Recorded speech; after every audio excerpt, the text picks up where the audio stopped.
आपण बिझनेस किंवा काही करत असलो ना, तर लोक सहज म्हणतात हो की याचं किंवा हिचं नशीब एवढं चांगलं आहे की एवढं सुखसुविधा याला किंवा याला लाभलेल्या आहेत. पण मला त्यांना एकच सांगायचं आहे की सर्व शौक ते स्वतःच्या हिमतीवरती, स्वतःच्या बळावरती पूर्ण करत असतात.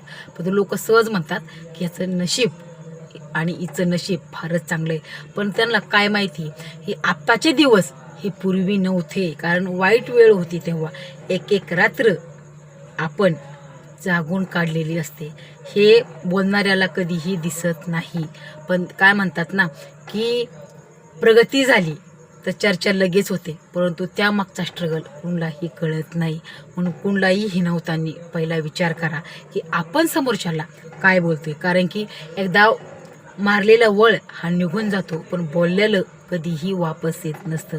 म्हणून कुणालाही बोलताना कधीही विचार करत जा की आपण त्या व्यक्तीला काय बोलतोय आणि काय नाही.